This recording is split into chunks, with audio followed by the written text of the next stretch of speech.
Hello folks, this is Jarrett Green, Logan Wilkinson, Irrationalpassions.com. We're here to talk to you about Bloodroots. It's a video game. It is a video game. Bloodroots we saw, I think, at different times yesterday on the show floor. Bloodroots, you've seen it already. I saw it at PAX West as well, Yes. And so you're the one who was advocating for Bloodroots for me specifically. Like, this seems like a Jarrett Green game. Yes. I saw it at PAX West, which is where it became my game of the show for that conference.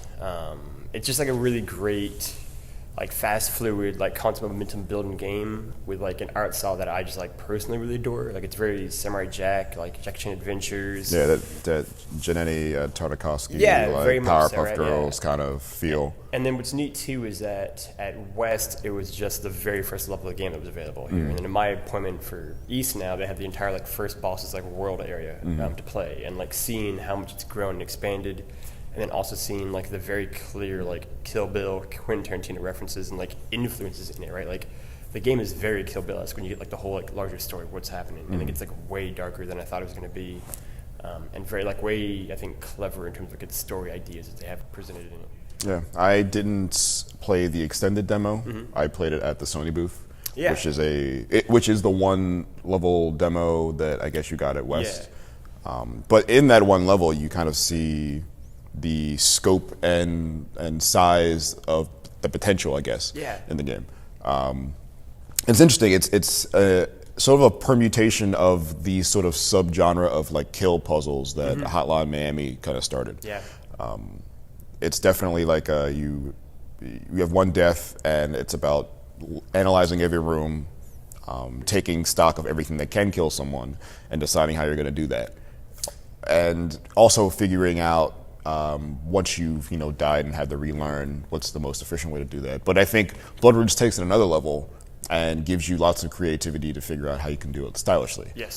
Because there are grades at the end of these, and there is no direct or no good information about how the way you kill and maybe the speed in which you do influences the score at this point, but it's there. So it's not just about getting out, it's about getting out and looking good doing it. Yeah, and I think style is such a key word to describe Bloodroots, right? Like it's very much like you could just go through this and get all the enemies knocked out, and you don't even have to kill all the enemies technically, but like it's about doing it with like grabbing a carrot or grabbing like a giant lighter and like spinning around and knocking everybody out, or grabbing a sword and like sliding through everybody and like getting like the extra speed boost. Like it's all about doing it in like the most stylish, the most like goofy or over the top way possible, right? And like I think a key aspect of the game too is the fact that, like Celeste, like Rage in Peace, like when you die, it is just like you're instantly back in it. Like there's no sort of like delay or like a loading screen or anything like that. Like it's just boom, you're back in the game, which I think helps you to keep wanting to go forward, right, and keep just going, and trying like new creative methods or new creative kind of ideas for how to tackle the problems in front of you.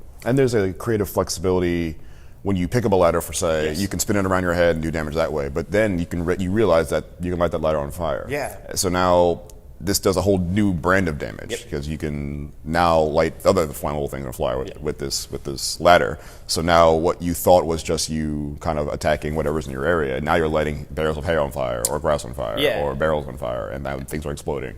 So it becomes an entirely new way to get through a room, whether you knew it was a way or not. And once you now know that this is possible, the sky feels like the limit here. It's neat too because that happened when I was in like right before the boss fight for that first world, where like I jumped on top of a barrel and like ran over people, which is one of my favorite like weapons in the game.